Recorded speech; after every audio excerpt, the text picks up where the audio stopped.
ಮೊದಲಿಗೆ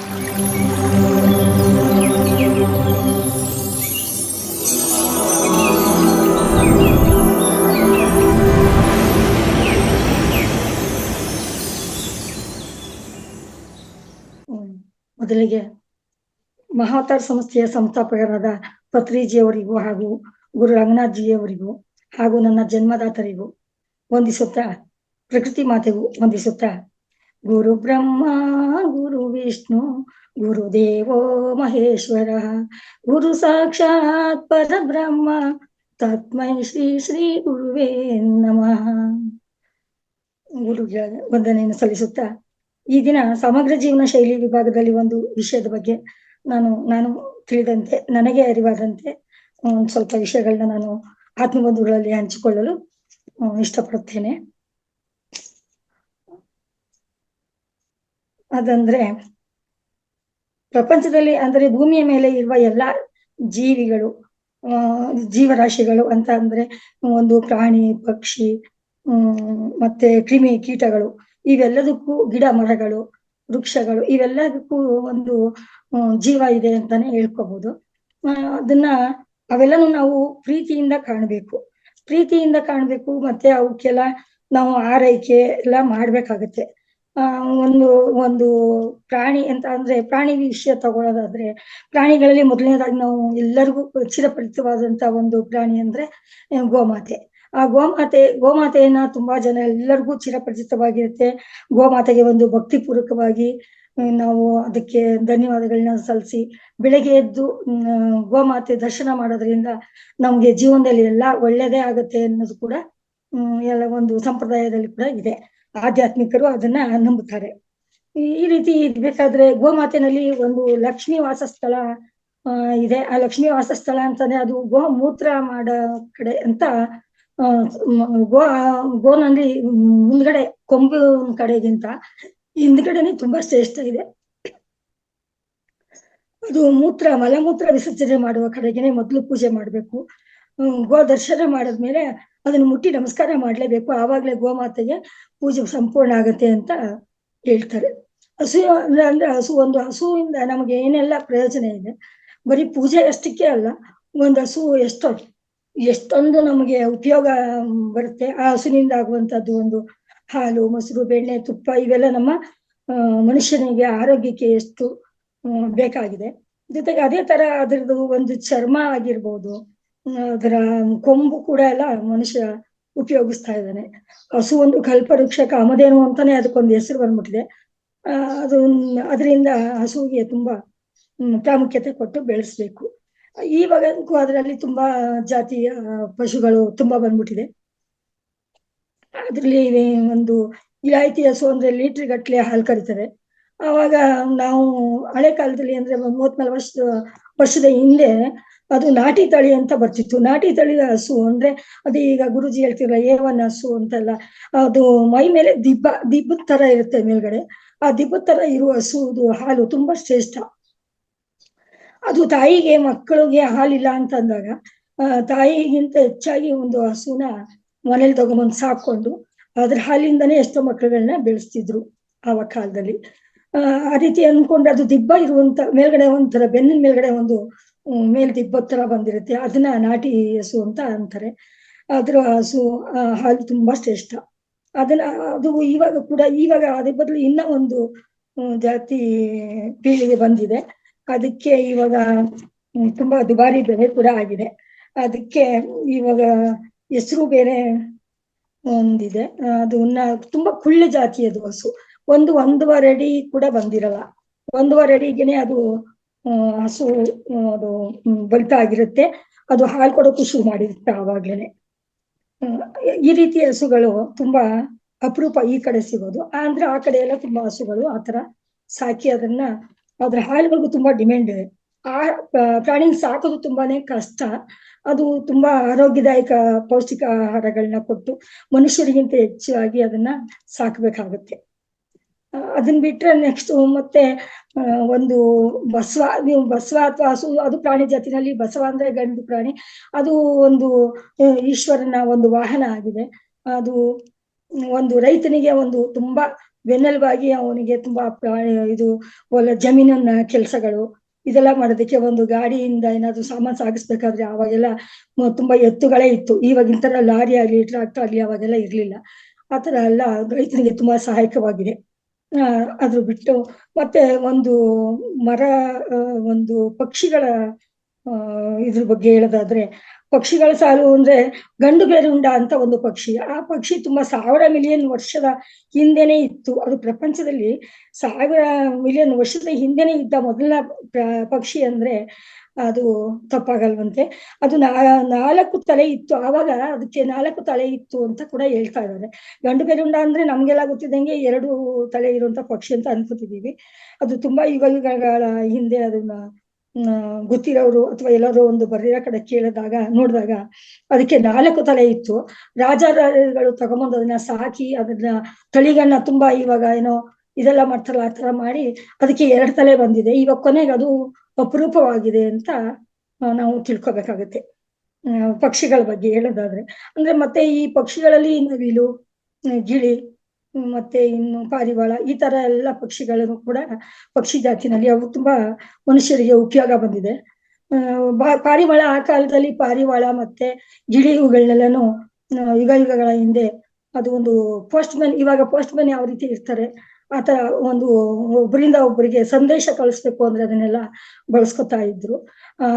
ಇದು ಒಂದು ಪಾರಿವಾಳಕ್ಕೆ ಕಾಲಿಗೆ ಒಂದು ಒಂದು ಚೀಟಿಗೆ ಏನಾದ್ರು ಬರ್ದು ಒಂದು ಅವಾಗ ಇದು ಬರ್ತಿತ್ತು ಅಂದ್ರೆ ತಾಳೆಗರಿ ಓಲೆನ ಒಂದು ಪಾರಿವಾಳಕ್ಕೆ ಕಾಲಿಗೆ ಅಥವಾ ಕತ್ತಿಗೆ ಅದನ್ನ ಕಟ್ಟಿ ಅದನ್ನ ಹಾರ್ಬಿಡ್ತಿದ್ರು. ಆಗ ಇವಾಗ ಒಂದು ಊರಿಂದ ಒಂದು ಊರಿಗೆ ಒಂದು ಸಂದೇಶ ಕಳಿಸ್ಬೇಕು ಅಂತ ಅಂದ್ರೆ ಇವಾಗ ಪೋಸ್ಟ್ ಮ್ಯಾನ್ ಪೋಸ್ಟ್ ಇವೆಲ್ಲ ಬಂದಿದೆ ಈಗಿನ ಕಾಲದಲ್ಲಿ. ಆವಾಗ ಅದೆಲ್ಲ ಇಲ್ಲದೆ ಇರೋದ್ರಿಂದ ಪ್ರಾಣಿಗಳು ಪಕ್ಷಿಗಳನ್ನ ತುಂಬಾ ಉಪಯೋಗಿಸ್ಕೊತಾ ಇದ್ರು. ಅದು ಪ್ರಾಣಿ ತಗೊಂಡ್ ಕೊಟ್ರೆ ಅದನ್ನ ಅದು ಒಂದು ಇದಾಗಿ ತುಂಬಾ ಗೌರವಯುತವಾಗಿ ಕಂಡು ಮತ್ತೆ ಅವ್ರ ಸಂದೇಶನ ಅದ್ರ ಕೈಲೇ ಕಳಿಸ್ತಾ ಇದ್ರು. ಇದೆಲ್ಲ ನಮ್ಗೆ ಹಿಂದೆ ಯಾವ್ದೋ ಕಥೆಗಳಲ್ಲೆಲ್ಲ ಕೇಳಿಸ್ಕೊಂಡಿರ್ತೀವಿ. ಮತ್ತೆ ಈ ನವಿಲು ಅಂದ್ರೆ ಪ್ರಪಂಚದಲ್ಲಿ ಇದು ತುಂಬಾ ಸುಂದರವಾದ ಒಂದು ಪಕ್ಷಿ ಅಂತ ಜಾತಿ ಸೇರಿದೆ. ಇದು ಒಂದು ಕೃಷ್ಣನಿಗೆ ತುಂಬಾ ಇಷ್ಟವಾದ ಒಂದು ಪಕ್ಷಿ ಕೂಡ. ಅಂದ್ರೆ ಇದು ತ್ರೇತಾಯುಗ ದ್ವಾಪರಯುಗ ಈ ಕಾಲದಲ್ಲಿ ಕೂಡ ಈ ಪಕ್ಷಿಗಳೆಲ್ಲ ಇತ್ತು ಅಂತ ಅನ್ನೋದಕ್ಕೆ ಒಂದು ಉದಾಹರಣೆ, ಸೀತೆ ಮಾತೆ ಒಂದು ರಾವಣ ಸೀತೆಯನ್ನ ಕರ್ಕೊಂಡು ಹೋಗ್ಬೇಕಾದ್ರೆ ಅದು ಒಂದು ಪಕ್ಷಿ ಜಟಾಯು ಪಕ್ಷಿ ಅಂತ ಒಂದಿತ್ತು. ಆ ಜಟಾಯು ಪಕ್ಷಿ ಏನ್ ಮಾಡ್ತು ಅಂತಂದ್ರೆ ರಾಮನಿಗೆ ದಾರಿ ತೋರಿಸ್ತು. ಈ ದಾರಿನಲ್ಲಿ ರಾವಣ ಕರ್ಕೊಂಡು ಹೋದ ಅಂತ. ಆವಾಗ ರಾವಣನ ಕಡೆ ಸೈನಿಕರು ಸೇರ್ಕೊಂಡು ಜಟಾಯು ಪಕ್ಷಿನ ಒಂದು ಕೊಲೆ ಮಾಡ್ಬಿಡ್ತಾರೆ. ಒಂದು ರೆಕ್ಕೆ ಏಟಾಗಿ ಅದು ಬಿದ್ದು ಬಿಡುತ್ತೆ. ಅದು ಬಿದ್ದ ಜಾಗದಲ್ಲಿ ಇವಾಗ್ಲೂ ಕೂಡ ಒಂದು ಜಟಾಯುದು ಒಂದು ದೇವಸ್ಥಾನ ಕೂಡ ಆಗಿದೆ ಅಂತ ಯಾವ್ದೋ ಒಂದು ಗ್ರಂಥದಲ್ಲಿ ಓದಿದ್ದೀನಿ. ಜೊತೆಗೆ ಜಟಾಯು ಪಕ್ಷಿ ಈಗ ಒಂದು ಪುನರ್ಜನ್ಮ ತಾಳಿ ಅದು ಇವಾಗ ಅದು ನವಿಲು ಕೃಷ್ಣನ್ ತಲೆ ಮೇಲೆ ಅದಕ್ಕೆ ಅಭಿನಂದನೆ ಸಲ್ಲಿಸೋದಕ್ಕೆ ನಾನು ನಿನಗೆ ಅಭಿನಂದನೆ ಸಲ್ಲಿಸ್ಬೇಕು, ಯಾವಾಗ್ಲೂ ನಿನ್ನ ಋಣ ತೀರಿಸ್ಬೇಕು ಅಂತ ಹೇಳ್ಬಿಟ್ಟು ರಾಮ ಕೃಷ್ಣ ಅವತಾರ ತಾಳ್ದಾಗ ಕೃಷ್ಣನ್ ತಲೆ ಮೇಲೆ ನಾನು ಯಾವಾಗ್ಲೂ ನವಿಲ್ಗರಿಯಾಗಿ ಇರ್ತೀನಿ ಅಂತ ಅಂದ್ಬಿಟ್ಟು ನವಿಲ್ಗರಿಯಾಗಿದೆ ಅಂತ ನಾನು ಕಥೆನಲ್ಲಿ ಕೂಡ ಓದಿದ್ದೀನಿ. ಮತ್ತೆ ಅದೇ ತರ ಇನ್ನೊಂದು ಇದು ಬರುತ್ತೆ ಅಂದ್ರೆ ಒಂದು ಕೃಷ್ಣಂದು ಒಂದು ಕತೆ ಸಿಂಪಲ್ ಆಗಿ ಹೇಳ್ಬೇಕು ಅಂತಂದ್ರೆ, ಕೃಷ್ಣ ಇನ್ನೊಂದು ಅವತಾರ ತಾಳ್ಬೇಕಾದ್ರೆ ಇವಾಗ ಕಲಿಯುಗದಲ್ಲಿ ಕೃಷ್ಣ ಅವತಾರ ಇರ್ತದಾನೆ ಅಂತ ಅನ್ಬೇಕಾದ್ರೆ ಅದಕ್ ಮೊದ್ಲೇ ರಾಮ ಅವತಾರ ಬೇರೆ 10 ಅವತಾರಗಳೆಲ್ಲ ತಾಳಿದ್ದ. ಆ ಒಂದು ಅವತಾರದಲ್ಲಿ ಈ ಕೆಂಬೂತ ಅಂತ ಒಂದು ಪ್ರಾಣಿ ಇದೆ. ಆ ಕೆಂಬೂತ ಏನ್ ಮಾಡುತ್ತೆ ಅಂದ್ರೆ ಅದು ಒಂದು ಕುಚೇಲ ಆಗಿದ್ದಂತೆ. ಕುಚೇಲ ಇದು ಕೃಷ್ಣನ ಒಂದು ತುಂಬಾ ಆತ್ಮ ಒಂದು ಗೆಳೆಯ ಅಥವಾ ಇದು ಅಂತ ಅನ್ಕೋಬಹುದು. ಅವನು ಬ್ರಾಹ್ಮಣನಾಗಿದ್ದು ತುಂಬಾ ಬಡ ಒಂದು ಕುಟುಂಬದಲ್ಲಿ ಹುಟ್ಟಿರ್ತಾನೆ. ಕೃಷ್ಣನ ಹತ್ರ ಒಂದು ಸಹಾಯ ಕೇಳೋದಕ್ ಬಂದಾಗ ಕೃಷ್ಣ ಅವನಿಗೆ ಅಷ್ಟೇ ಗೌರವ ತೋರಿಸಿ ಅವನಿಗೆ ಪಾದಪೂಜೆ ಎಲ್ಲ ಮಾಡಿ ಅವನಿಗೆ ಬೇಕಾದಷ್ಟು ಆಸ್ತಿ ಒಡವೆ ಎಲ್ಲ ಒಂದು ಮನೆ ಎಲ್ಲ ಕಟ್ಟಿಸಿ ಕೊಟ್ಟಿರ್ತಾನೆ, ಅರಮನೆ ಎಲ್ಲಾನು. ಅದು ಕಥೆಯಲ್ಲಿ ಬಂದಿದೆ. ಇಷ್ಟೆಲ್ಲ ಇದ್ದು ಒಂದು ಕೃಷ್ಣ ಕೊನೆಗೆ ಅವನು ಅವಸಾನ ಹೊಂದಿದ್ಮೇಲೆ ಒಂದು ಈಗ ಅದು ಕಳೆದ್ಮೇಲೆ ನಾನು ಏನ್ ಮಾಡ್ಲಿ, ನೀನ್ ಇಷ್ಟು ಚೆನ್ನಾಗಿದ್ದೀಯಲ್ಲ ನನ್ ಜೊತೆ, ಈಗ ನಿನ್ನ ಫ್ರೆಂಡ್ಶಿಪ್ ನಾನು ಯಾವ ರೀತಿ ಮತ್ತೆ ಇದ್ ಮಾಡ್ಕೊಳ್ಳೋದು ಅಂತ ಅಂದ್ಬಿಟ್ಟು ಕೇಳಿದಾಗ ಅದು ಕೆಂಬೂತ ಕೂಡ ಒಂದು ಕುಚೇಲ ಕೆಂಬುತ್ತನ್ ತರ ಒಂದು ಆತ್ಮನ ಧರಿಸಿ ಅದು ಬರುತ್ತೆ. ಇವಾಗ್ಲೂ ಅದು ಕೆಂಬೂತ ಯುಗಾದಿ ಹಬ್ಬದ ದಿನ ನೋಡಿದ್ರೆ ಕೆಂಬೂತನ ಕೃಷ್ಣನ ನೋಡ್ದಷ್ಟೇನೆ ಒಂದು ಪುಣ್ಯ ಅಂತ ಕೆಂಬೂತನ ಯುಗಾದಿ ಹಬ್ಬದ ದಿನ ಹುಡುಕಿಕೊಂಡು ಹೋಗಿ ನೋಡ್ತಾನೆ. ಮರ ಯಾವ್ದಾದ್ರು ಮರಗಳಲ್ಲಿ ಹಳ್ಳಿಗಳಲ್ಲಿ ಇವಾಗ್ಲೂ ಕೆಂಬೂತ ಯುಗಾದಿ ಹಬ್ಬದ ದಿನ ಕಾಣಿಸ್ಕೊಳ್ಳುತ್ತೆ. ಅದು ಕಾಣಿಸ್ಕೊಂಡವ್ರಿಗೆ ತುಂಬಾ ಪುಣ್ಯ ಅಂತ ಕೂಡ ಹೇಳ್ತಿರ್ತಾರೆ. ಇದು ಒಂದು ಮೂಲಾಧಾರ ಯಾವ್ದೋ ಒಂದು ಕಥೆನಲ್ಲಿ ಓದಿರೋದು. ಮತ್ತೆ ಹೇಳ್ಬೇಕು ಅಂತಂದ್ರೆ ಒಂದು ಕೀಟಗಳಿಗೂ ಒಂದು ಆತ್ಮ ಅಥವಾ ಜೀವ ಇದೆ. ಯಾವುದೇ ಒಬ್ಬ ಮನುಷ್ಯ ಸತ್ತ ಮೇಲೆ ಯಾವುದೇ ಒಂದು ನಾವು ರೂಪ ಬೇಕಾದ್ರೆ ತಾಳ್ಬಹುದು. ಒಂದು ಕೀಟನೋ ಕ್ರಿಮಿನೋ ಆ ದೇವ್ರು ಯಾವ ರೀತಿ ನಮಗೆ ಆತ್ಮಗಳನ್ನ ತಗೊಂಡೋಗಿ ಯಾವ್ಯಾವ್ದೇ ಜೀವಿಗಳಲ್ಲಿ ಹಾಕ್ತಾನೆ ಅಂತ ಗೊತ್ತಿರಲ್ಲ. ನಾವು ದೇಹದಾರಿಗಳಾಗಿ ಬಂದಿರೋದ್ರಿಂದ ಇವಾಗ ಮನುಷ್ಯರ ಜೀವ ಮಾತ್ರ ಮಾತಾಡ್ತಾ ಇರುವಂತ ಇದು ಪ್ರಾಣಿಯಾಗಿದೆ. ಅದು ಒಂದು ಮನುಷ್ಯ ಪ್ರಾಣಿ ಮಾತ್ರ ಜೀವನದಲ್ಲಿ ಮಾತನ್ನ ಕಲ್ತ್ಕೊಂಡಿರುವಂತಹದ್ದು. ಈ ಬೇರೆ ಕ್ರಿಮಿ ಕೀಟಗಳಿಗೆಲ್ಲ ಮಾತು ಬರಲ್ಲ ಇವಾಗ. ಆ ಕಾಲದಲ್ಲಿ ಹಸುವು ಕೂಡ ಮಾತಾಡ್ತಿತ್ತಂತೆ. ಅದೇ ತರ ಒಂದು ಕೀಟ ಮತ್ತೆ ಈ ಜೇನು ಇವುಗಳೆಲ್ಲ ಒಂದು ಮನುಷ್ಯನಿಗೆ ಒಂದು ತುಂಬಾ ಉಪಯುಕ್ತವಾದಂತ ಕೀಟಗಳಾಗಿವೆ. ಒಂದು ಕೀಟದ ಕಥೆ ಹೇಳ್ತೀನಿ ಅಂತ ಅಂದ್ರೆ, ಒಂದು ಕೀಟ ಅಂದ್ರೆ ಒಂದು ಗೊಬ್ಬರದ ಹುಳ ಅಂತ ಒಂದು ಸಣ್ಣ ಹುಳ ಇರುತ್ತೆ. ಆ ಸಣ್ಣ ಹುಳ ಕೂಡ ಒಂದು ಮನುಷ್ಯನಿಗೆ ಒಂದು ಬುದ್ಧಿ ಅಥವಾ ನೀತಿ ವಚನ ಹೇಳುವಂತದ್ದು ಒಂದು ಕಥೆನ ಹೇಳ್ಬೇಕು ಅಂತ ಅನಿಸ್ತದೆ ಈ ಟೈಮಲ್ಲಿ. ಏನು ಅಂದ್ರೆ, ಒಬ್ಬ ಮಹಾರಾಜ ಇರ್ತಾನೆ. ಆ ಮಹಾರಾಜ ತುಂಬಾ ದಾನ ಮಾಡ್ತಾ ಇರ್ತಾನೆ. ಎಲ್ಲಾರ್ಗು ದಾನ ಮಾಡ್ತಾ ಇರ್ಬೇಕಾದ್ರೆ ಒಬ್ಬ ಬಡವ ಹೋಗಿ ಅವನ ಹತ್ರ ದಾನ ಕೇಳ್ತಾನೆ. ಆ ದಾನ ಕೇಳಿದಾಗ ಏನ್ ಮಾಡ್ತಾನೆ, ಬೆಳಗ್ಗೆಯಿಂದ ಸಾಯಂಕಾಲ ತನಕ ಅವನಿಗೊಂದು ಟೈಮ್ ಫಿಕ್ಸ್ ಮಾಡ್ಕೊಂಡಿರ್ತಾನೆ. 5 ಗಂಟೆ ಆದ್ಮೇಲೆ ಅವ್ನು ಯಾರಿಗೂ ದಾನ ಕೊಡಲ್ಲ. 5 ಗಂಟೆ ಆದ್ಮೇಲೆ ಅವ್ನ ಟೈಮ್ ಮುಗೀತು. ಅದ್ರ ಮೇಲೆ ಬಂದವ್ರಿಗೆ ಅವ್ನು ಯಾರಿಗೂ ಏನು ದಾನ ಕೊಡಲ್ಲ. ಈ ಬಡವರ ಏನ್ ಮಾಡ್ತಾನೆ, ತುಂಬಾ ಅವನು ಮನೆ ಕೆಲಸ ಎಲ್ಲ ಮಾಡಿ ಮುಗಿಸಿ ಅವನ್ನೆಲ್ಲಾನು ಸಂಸಾರ ಎಲ್ಲಾನು ನೋಡಿ ಎಲ್ಲ ಮಾಡಿ ಹೋಗ್ಬೇಕಾದ್ರೆ ಟೈಮ್ 5 ಗಂಟೆ ಮೇಲೆ ಆಗ್ಬಿಟ್ಟಿರುತ್ತೆ. ಆ ರಾಜ ಏನ್ ಮಾಡ್ತಾನೆ, ನಂದು 5 ಗಂಟೆ ಆಗೋಗಿದೆ, ಇವತ್ತೊಂದು ಸೇರಿಸಿ ನಾಳೆ ಬಂದ್ರೆ ನಾಳೆ ಬೆಳಗ್ಗೆ ದಿನಕ್ಕೆ ಇವತ್ತಿನ ದಾನ ಸೇರಿಸಿ ನಾಳೆ ಕೊಡ್ತೀನಿ ಅಂತ ಹೇಳ್ತಾನೆ. ಆವಾಗ ಏನಾಗತ್ತೆ ಅಂತಂದ್ರೆ, ಅದು ಬೆಳಗ್ಗೆ ಎದ್ದು ನಾನು ಬರಕ್ ಆಗೋದೇ ಇಲ್ಲ. ನನ್ನ ನಿತ್ಯ ಕರ್ಮಗಳಲ್ಲಿ ನನ್ಗೆ ತುಂಬಾ ಇರುತ್ತೆ. ನಾನು ತುಂಬಾ ಬಡವ, ನನ್ ಕೆಲ್ಸ ಎಲ್ಲ ಅದನ್ನ ಬಿಟ್ಟು ಬಂದ್ರೆ ಈ ದಾನಕ್ಕೋಸ್ಕರ ನನ್ನ ಕರ್ತವ್ಯಗಳೆಲ್ಲ ಕಷ್ಟ ಆಗತ್ತೆ ಅಂತ ಹೇಳ್ಬಿಟ್ಟು ರಾಜನ ಫಾಲೋ ಮಾಡ್ಕೊಂಡು ಹಿಂದೆನೆ ಹೋಗ್ತಾ ಇರ್ತಾನೆ. ಅವಾಗ ರಾಜನಿಗೆ ಕೋಪ ಬಂದ್ಬಿಟ್ಟು ಅಲ್ಲೇ ಒಂದು ಕುದುರೆದು ಒಂದು ಅಶ್ವದಳದ್ದು ಒಂದು ಜಾಗ ಇರುತ್ತೆ. ಆ ಜಾಗದಲ್ಲಿ ಹೋಗ್ಬಿಟ್ಟು ಕುದುರೆದು ಒಂದು ಮಲ ಇರುತ್ತೆ. ಆ ಕುದುರೆ ಮಲನ ಎತ್ತಿ ಅವನ ಕೈಗೆ ದಾನವಾಗಿ, ಅವನು ಬಡವ ಕೇಳಿದ್ನಲ್ಲ ಅಂದ್ಬಿಟ್ಟು ಆ ಕುದುರೆ ಲಗಿನ್ ತೆಗೆದು ಅವನ ಜೋಳಿಗೆಲೆ ಹಾಕ್ಬಿಡ್ತಾನೆ. ಅದನ್ನ ತಗೊಂಬಂದು ಅವನೇನ್ ಮಾಡ್ತಾನೆ, ಆ ಬಡವ ಮನೆಗೆ ಬಂದು ಯೋಚನೆ ಮಾಡ್ತಾ ಆ ಹೆಂಡತಿಗೆ ಹೇಳ್ತಾನೆ, ನೋಡು ನೀನ್ ಹೇಳ್ದೆ ಅಂತ ನಾನು ಹೋದೆ, ಆದ್ರೆ ನನಗೆ ಈ ತರ ದಾನ ಸಿಕ್ತು, ಅದನ್ನ ಏನ್ ಮಾಡೋಕ್ಕೂ ಆಗ್ಲಿಲ್ಲ. ಅದನ್ನೇನ್ ಮಾಡೋದು ಅಂತ ಕೇಳಿದಾಗ, ಅಯ್ಯೋ ಇನ್ನೇನ್ ಮಾಡೋದು, ತಂದಾಯ್ತಲ್ವಾ ಮುಂದ್ಗಡೆ ಬಾಗ್ಲಲ್ಲಿ ಹಾಕಿ ಅಂತ ಹೇಳ್ಬಿಟ್ಟು ಬಾಗ್ಲಲ್ಲಿ ಹಾಕಿಸ್ತಾಳೆ. ಆ ಬಾಗ್ಲಲ್ಲಿ ಹಾಕಿದ್ರೆ ಏನಾಗುತ್ತೆ ಅಂದ್ರೆ, ಆ ಕಾಲದಲ್ಲಿ ಏನಾದ್ರೂ ದಾನ ಹಾಕ್ಬಿಟ್ರೆ ಅದು 2ರಷ್ಟು ಬೆಳೆಯುತ್ತೆ ಅಂತ ಒಂದಿತ್ತು. ನಾವೇನೇ ಇವಾಗ ದಾನ ಕೊಟ್ರೆ ಅದು 2ರಷ್ಟು ದಾನ ನಮ್ಗೆ ವಾಪಸ್ ಬರುತ್ತೆ ಅಂತ. ಅದು ಅದೇ ತರ ಈ ತಗೊಂಡೋಗಿ ಈ ಕುದುರೆ ಮಲನ್ ತಗೊಂಡು ಮುಂದ್ಗಡೆ ಮನೆ ಮುಂದೆ ಬ್ರಾಹ್ಮಣ ಬಿಸಾಕ್ತಾನೆ. ಅದು ಏನಾಗುತ್ತೆ, ಬೆಳೀತಾ ಬೆಳೀತಾ ಬೆಳೀತಾ ಒಂದು ದೊಡ್ಡ ಗುಡ್ಡ ಆಗ್ಬಿಡುತ್ತೆ. ಆ ದೊಡ್ಡ ಗುಡ್ಡ ಆದ್ಮೇಲೆ ಅವ್ನಿಗೆ ಏನ್ ಮಾಡೋದು, ಈ ಗುಡ್ಡನ ಹೋಗೋರು ಬರೋವ್ರಿಗೆಲ್ಲಾನು ಅಡ್ಡ ಬೇರೆ ಆಗ್ತಾ ಇರುತ್ತೆ.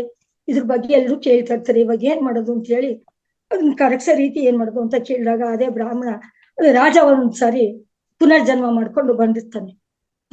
ಅಷ್ಟೊತ್ತಿಗಾಗ್ಲೇ ಅವನಿಗೆ ಪುನರ್ಜನ್ಮ ಬಂದಿರುತ್ತೆ. ಪುನರ್ಜನ್ಮದಲ್ಲಿ ಬಂದ್ಬಿಟ್ಟು ಇದೇನು ಈ ಗುಡ್ಡ ಅಂತ ಕೇಳಿದಾಗ, ಈ ಗುಡ್ಡ ನೀನ್ ಕೊಟ್ಟಿದ್ದ ಫಲನೇ ಇದು, ಈಗೇನ್ ಮಾಡೋದು, ಇದನ್ನ ಯಾವ ರೀತಿ ಕರಗಿಸ್ಬೇಕು ನನಗೆ ಗೊತ್ತಾಗ್ಲಿಲ್ಲ ಅಂತ ಕೇಳಿದಾಗ, ಮತ್ತೆ ಅವನು ಏನು ಹೇಳಕ್ ಗೊತ್ತಾಗ್ದೆ, ಇನ್ನೂ ಒಂದ್ ಜನ್ಮ ಇದನ್ನ ನಾನೇನ್ ಮಾಡಕ್ಕಾಗುತ್ತೆ, ಇದನ್ನ ನಿನಗ್ ನಾನ್ ದಾನ ಕೊಟ್ಟಿದೀನಿ, ಇದನ್ನ ಅನುಭವಿಸ್ಲೇಬೇಕು, ನೀನು ಅನುಭವಿಸುವಂತದ್ದು ನಾನು ಕೊಟ್ಟಿಲ್ವಲ್ಲ, ಅದಕ್ಕೆ ಈಗೇನಪ್ಪಾ ಅಂದ್ರೆ ಈ ದಾನ ಕೊಡ್ಬೇಕಾದಾಗ ಯಾರಿಗೇ ಆಗ್ಲಿ ನಾವು ಅವ್ರ ಉಪಯೋಗಕ್ಕೆ ಬರುವಂತದ್ದ ದಾನ ಮಾಡ್ಬೇಕು.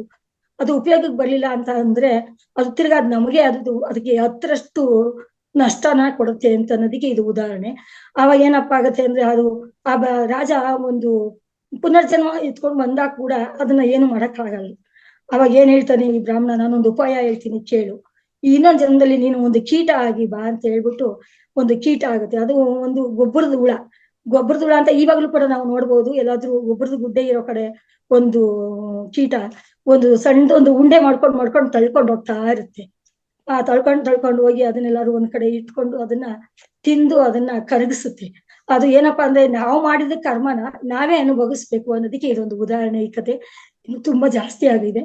ಇದನ್ನ ನಾನು ಸಿಂಪಲ್ ಆಗಿ ತುಂಡು ಮಾಡಿ ಹಾಕಿ ಇವಾಗ ನಾನು ಈ ಕಥೆನಲ್ಲಿ ನಾವು ಏನಪ್ಪಾ ತಿಳ್ಕೊಬೇಕು ಅಂದ್ರೆ, ಯಾವ್ದೇ ದಾನ ಮಾಡ್ಬೇಕು ಅಂತಂದ್ರೆ ಆ ದಾನದ ಒಂದು ಪ್ರತಿಫಲ ನಮಗ್ ಸಿಗ್ಬೇಕಾದ್ರೆ ಆ ದಾನ ತಗೊಂಡವ್ರಿಗೆ ಅದು ಬಳಕೆಗೆ ಬರುವಂತ ದಾನ ಮಾಡ್ಬೇಕು ಅನ್ನೋದು ಇದರಲ್ಲಿ ನೀತಿ ಕಥೆ ಇದೆ.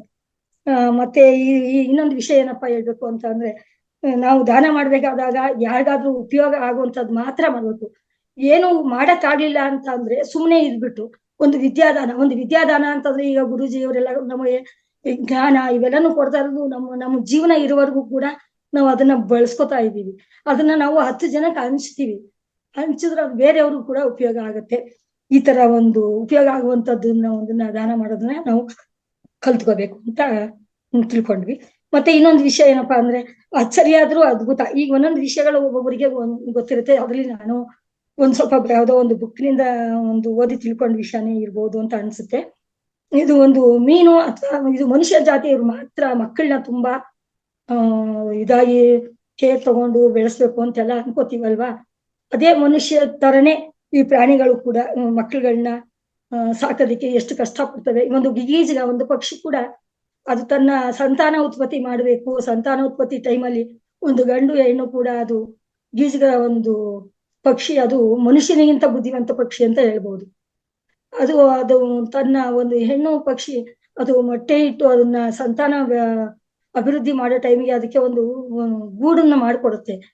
ಅದು ಗಂಡು ಪಕ್ಷಿನೇ ತುಂಬಾ ಕಷ್ಟಪಟ್ಟು ಅದನ್ನ ಎಲ್ಲ ಬೇಕಾದ ಕಡೆ ಎಲ್ಲ ಹೋಗಿ ಅದಕ್ಕೆ ಬೇಕಾದಂತ ನಾರುಗಳು, ಒಂದು ಗರಿಗಳು ಇಂಥದ್ದೆಲ್ಲ ತಗೊಂಬಂದು ಒಂದು ಮರದಲ್ಲಿ ಅದಕ್ಕೆ ಬೇಕಾದ ತರ ಅದನ್ನ ಒಂದು ಗೂಡು ಮಾಡಿ, ಆ ಮೆತ್ತಗೆ ಇರುವಂತದ್ದು ಒಂದು ಹತ್ತಿ ಮರದಲ್ಲೆಲ್ಲ ಹೋಗಿ ಹತ್ತಿಗಳನ್ನೆಲ್ಲ ಕಿತ್ಕೊಂಡ್ಬಂದು ಮೆತ್ತಿಗೆ ಎಲೆಗಳನ್ನೆಲ್ಲ ಹಾಸಿ ಅದಕ್ಕೆ ಒಂದು ಗೂಡು ಮಾಡಿಕೊಡುತ್ತೆ.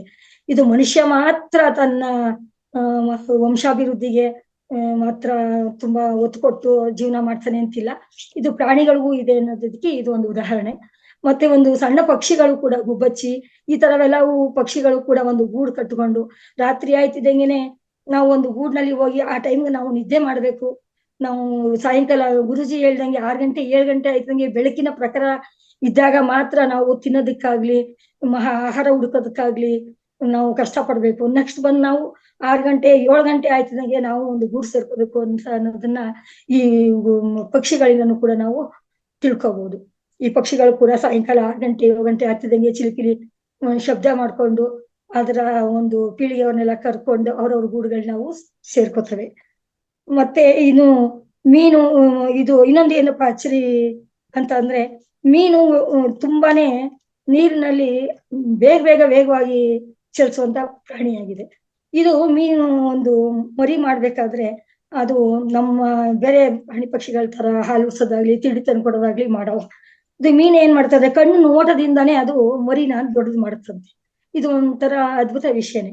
ಮೀನು ಮೊಟ್ಟೆ ಹಾಕ್ಬಿಡುತ್ತೆ, ಅದನ್ನ ಸುಮ್ಮನೆ ನೋಡ್ತಾನೆ ಇರ್ತಂತೆ. ಅದು ನೋಡ್ತಾನೆ ಇದು ಕಣ್ಣು ನೋಟದಿಂದನೇ ಅದು ಮರಿ ಆಗುತ್ತಂತೆ. ಅದೇ ತರ ಆಮೆ ಧ್ಯಾನ, ಅದು ಆಮೆ ಏನ್ ಮಾಡುತ್ತಂತೆ, ಮೊಟ್ಟೆ ಹಾಕ್ಬೇಕಾದ್ರೆ ಒಂದು ಕಡಲ್ ತೀರದಲ್ಲಿ ಹೋಗ್ಬಿಟ್ಟು ಒಂದು ಮರಳ ಹತ್ರ ಒಂದು ಗೂಡು ಮಾಡಿ ಆ ಗೂಡಲ್ಲಿ ಮೊಟ್ಟೆ ಹಾಕಿ ಬಂದ್ಬಿಡತ್ತಂತೆ. ಅದು ಮೊಟ್ಟೆ ಹಾಕಿ ಬಂದ್ಮೇಲೆ ಅದು ಧ್ಯಾನ ಮಾಡುತ್ತಂತೆ. ಧ್ಯಾನದಿಂದನೇ ಅದು ಆಮೆಗಳು ಮರಿಗಳಾಗ್ತವೆ ಅಂತ ಕೇಳಿದೀನಿ. ಮತ್ತೆ ಕೋಳಿ, ಇವಾಗ ನಾವು ಕೋಳಿ ಇದು ಹಸುಗಳು ಈ ಬೇರೆ ಪ್ರಾಣಿಗಳೆಲ್ಲ ಆದ್ರೆ ಹಾಲು ಕುಡಿಸಿ ಎಲ್ಲ ಮಾಡಿ ಸಾಕ್ತೇವೆ. ಕೋಳಿ ಬರೀ ಶಾಖದಿಂದ, ತನ್ನ ಮೈ ಶಾಖದಿಂದನೇ ಅದು ಮೊಟ್ಟೆನ ಹುರಿದು ಮರಿ ಮಾಡುತ್ತೆ. ಇದೇ ರೀತಿ ಇನ್ನೊಂದು ಅದ್ಭುತ ವಿಷಯ ಅಂತಂದ್ರೆ, ಚೇಳು ಮರಿ ಇಟ್ಟ ತಕ್ಷಣ ಅದು ಪ್ರಾಣ ತ್ಯಾಗ ಮಾಡುತ್ತಂತೆ. ಚೇಳು ಮರಿ ಇಟ್ಟ ತಕ್ಷಣ ತಾಯಿ ಚೇಳು ಬದುಕಲ್ಲ ಅಂತ ಅದು ತುಂಬಾನೇ ರೇರ್ ಪ್ರಾಣಿ. ಅದು ಆತರ ಒಂದು ಒಂದು ಜೀವದಂತು ಅಂತಂದ್ರೆ ತುಂಬಾ ಅಪರೂಪದ ಜೀವದಂತವಾಗಿದೆ. ಅದು ತಾಯಿ ತನ್ನ ಪ್ರಾಣ ಕಳ್ಕೊಳ್ಳೋಕ್ಕೂ ರೆಡಿ ಇರುತ್ತೆ, ಅದು ವಂಶಾಭಿವೃದ್ಧಿಗೋಸ್ಕರ ಅಂತ ಕೇಳಿದೀನಿ. ಮತ್ತೆ ಇದೇ ರೀತಿ ನಾವು ಯಾವುದೇ ಒಂದು ದುಷ್ಟ ಪ್ರಾಣಿಗಳು ಮತ್ತೆ ಶಿಷ್ಟ ಪ್ರಾಣಿಗಳು, ದೈವಿ ಪ್ರಾಣಿಗಳು ಅಂತೆಲ್ಲ ಹೇಳಕ್ ಹೋದ್ರೆ, ಪ್ರಾಣಿಗಳಲ್ಲಿ ಹಾವು ಕಂಡ್ರೆ ನಾವು ಎಲ್ಲರೂ ತುಂಬಾ ಹೆದರ್ತೀವಿ. ಹಾವು ಅಂತಂದ್ರೆ ಆ ಕಾಲದಲ್ಲಿ ಸಮುದ್ರ ಮಥನ ಕಾಲದಲ್ಲಿ ಅದು ಹಗ್ಗದ ತರ ಉಪಯೋಗಿಸ್ಕೊಂಡು ಒಂದು ಸಮುದ್ರವನ್ನೇ ಕಡಿದ್ರು ಅಂತ ಅಂದಾಗ, ಮತ್ತೆ ಅಮೃತ ಎಲ್ಲ ಉತ್ಪತ್ತಿ ಆಗ್ಬೇಕಾದ್ರೆ ಹಾವು ಕೂಡ ಅವಾಗ ನಮ್ಗೆ ತುಂಬಾ ಉಪಯೋಗವಾಗುವಂತದ್ದು ಒಂದು ಸರೀಸೃಪ ಅದು ಒಂದು ಅಂತ ಅನ್ಕೊಳ್ಳೋಣ.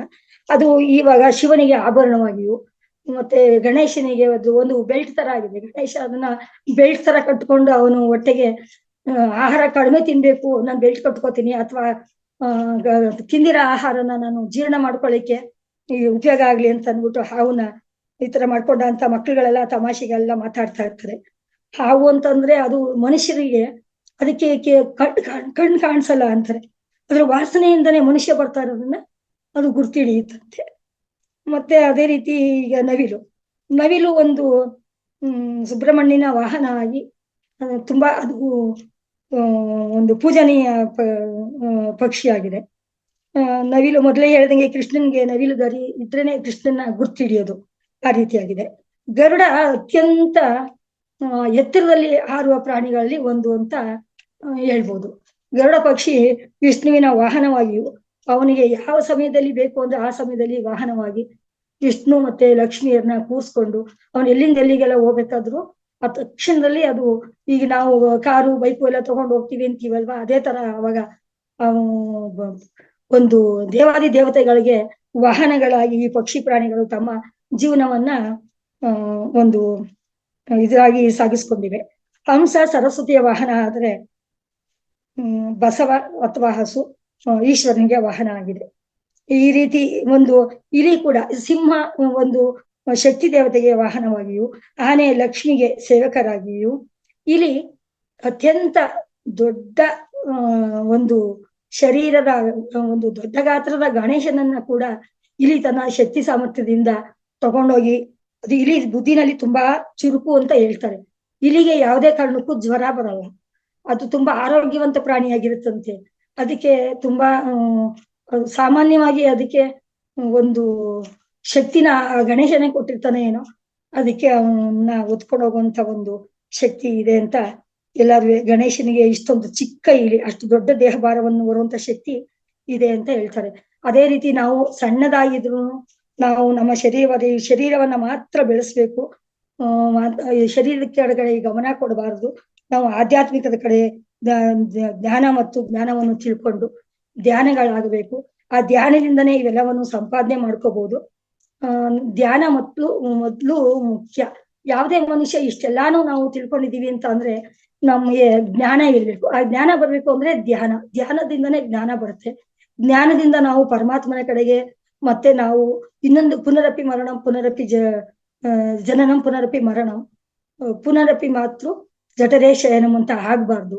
ನಾವು ಯಾವುದೇ ಒಂದು ಈ ಜನ್ಮ ತಗೊಂಡಿದ್ದೀವಲ್ಲ, ಈ ಜನ್ಮದಲ್ಲಿ ನಾವು ಬಂದಂತ ನಮ್ಮ ಕರ್ಮ ಏನು, ಕರ್ತವ್ಯ ಏನು ಅಂತ ನಾವು ತಿಳಿದು ಧ್ಯಾನ ಮಾಡಿ, ಧ್ಯಾನದಿಂದ ನಾವು ನಮ್ಮ ಜೀವನವನ್ನ ಸಂಪನ್ನಗೊಳಿಸಿ ನಾವು ಧ್ಯಾನ ಮುಕ್ತರಾಗಿ ಎಲ್ಲರಿಗೂ ಒಂದು ಧ್ಯಾನ ಹಂಚಿಕೆ ಮಾಡಿ ಧ್ಯಾನಾಸಕ್ತಿಯನ್ನು ಬರುವಂಗೆ ಎಲ್ಲರಿಗೂ ಹೇಳ್ಕೊಟ್ಟು ನಾವು ಮಹಾವತಾರ್ ಫೌಂಡೇಶನ್ ಸೇರ್ಕೊಂಡ್ಮೇಲೆ ತುಂಬಾ ಜ್ಞಾನಿಗಳನ್ನು ಸಂಪಾದನೆ ಮಾಡಬೇಕು ಅಂತ ತಿಳ್ಕೊಂಡು ಈ ಅವಕಾಶ ಕೊಟ್ಟಿದ್ದಕ್ಕೆ ರಂಗನಾಥ್ ಗುರೂಜಿ ಅವರಿಗೆ ನನ್ನ ಧನ್ಯವಾದಗಳು.